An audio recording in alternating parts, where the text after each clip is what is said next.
What's up, y'all? The White Sox currently have the 7th best record in baseball at 73-54.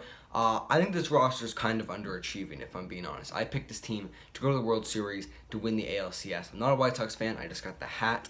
I still believe that. I still think they're going to go to the World Series. They're going to have to contend with teams like Houston, which are really good. The Yankees all of a sudden are back. Boston, Tampa, and they will compete with those teams, but this roster is built for the future. They have Lance Lynn in Cy Young contention right now, as well as an amazing lineup full with young guys and a couple of old guys like Jose Abreu, who's leading this team right now. So far, we're going to go through their roster, go through the lineups, go through the pitching rotation, all that stuff, and we're going to tell you how they built this team, because they made a couple of really nice trades, even though there's always the one people talk about when they lost Fernando Tatis for James Shields, and then they also lost Soto, who was in their organization at one time. Whatever, they made a couple of really good trades. We'll start off with the way their lineup would happen if there's no injuries starting the playoffs. So Tim Anderson leading off. He was drafted 17th overall in 2017.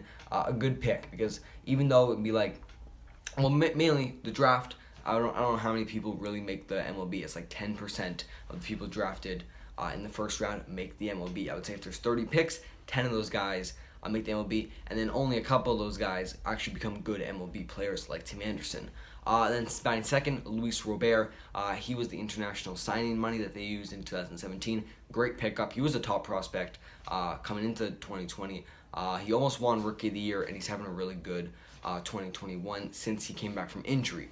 Batting third, Jose Abreu. This is the guy they also signed international signing money in 2013. Won the MVP last year. He is the captain of this team. Eloy Jimenez, this guy is batting cleanup for them. He'll be a multiple-time All-Star for sure. I think he could be the next great DH of this next decade.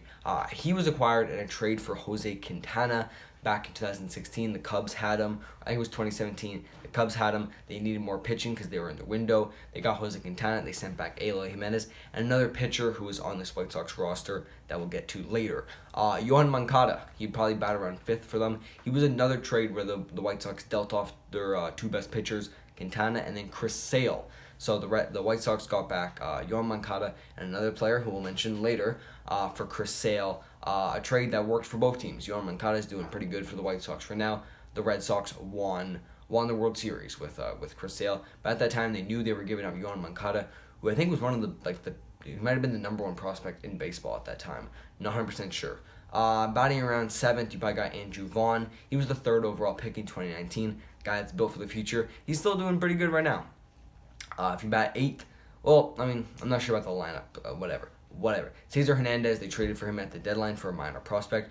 Good deal. And then batting 9th, but he probably won't be batting 9th, is Yasmani Grandal, but they gave a 4-year, $37 million deal in 2019. So I saw this lineup at the start of the year, and I said this team is going to go to the World Series, and I still believe that. And I think they're doing great. They just have to get those numbers up against teams over 500. They need to start beating those teams before the playoffs start, because otherwise you are always playing teams over 500 in the playoffs. Even on the bench, they have guys like Adam Engel, great defense, great speed. Zach Collins, Sebi Zavala are good backup catchers who've been getting the starting time while Grandal's hurt. Jake Lamb, Brian Goodwin are solid pickups. Lurie Garcia has been there for a while, and so they got depth, that's for sure. Pitching, this is where they made another couple great trades. Lucas Giolito is probably their ace, but it's probably been Lance Lynn this year, but he's probably their ace for the next couple of years.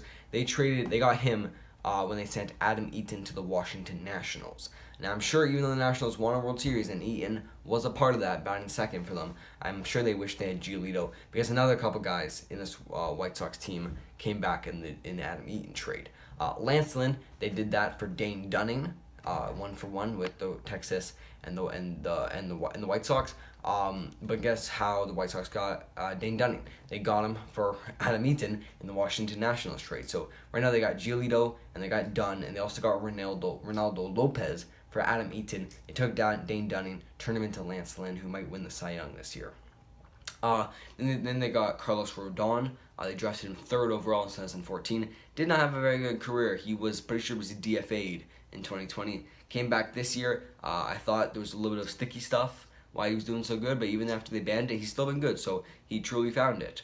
And then they got Dylan Cease and Dallas Keuchel. Dylan Cease also came over in the Jose Quintana trade. So it was Eloy Jimenez and Dylan Cease for Jose Quintana.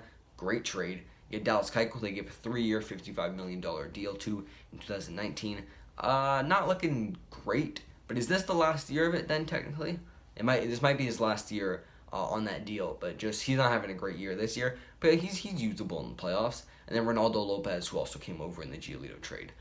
Their bullpen, they have Liam Hendricks. They gave a 3-year, $54 million deal this offseason. Paid him big bucks, but he's been great for them. He was an all-star, and he's one of the best closers in baseball. Then they did the Kimbrel trade, who I thought they actually lost the Craig Kimbrel trade. Craig Kimbrel has not allowed a run in the 9th inning this year. He's not great in the 8th. He has a 5 ERA in the 8th, 0 ERA in the 9th.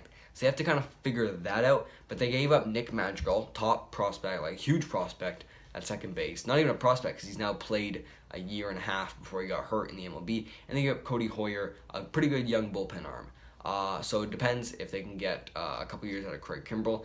So they'll have Kimbrel till 2023. They'll have Hendricks and Kimbrel for the next 3 seasons. So insane bullpen to go with an insane pitching, insane lineup. They also got Michael Kopech in there. He also came over in the Chris Sale trade. So the Red Sox, White Sox deal, a Sox trade. They got Yohan Moncada, they got Michael Kopech for Chris Sale. Chris Sale would really help the White Sox right now. He'd be like a 4-headed monster in that lineup. But I think they'd still, in that pitching rotation, I think they'd still rather have Yohan Moncada and Michael Kopech for the next couple of years. They got Crochet, the 11th overall pick in 2020. He went straight to the MLB, which is like unheard of. Only a couple players ever have done that. And then finishing out the bullpen, Ryan Tepera for a minor prospect. The rest of the bullpen is still okay. They got some guys like Aaron Bummer and I think Yimi Cordero is still there. I'm not 100% sure. So there we go. So that's the White Sox team. This team, they did it all through draft, international signing, and then amazing trades.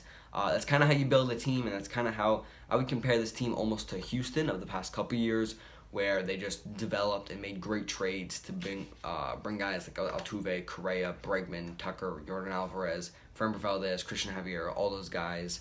And then they made a couple of like nice trades, right, where they get Greinke and stuff like that to help them out. So that was the video. Hopefully you guys enjoyed. Shout out Clayton, #1 White Sox fan, and I'm out. Peace.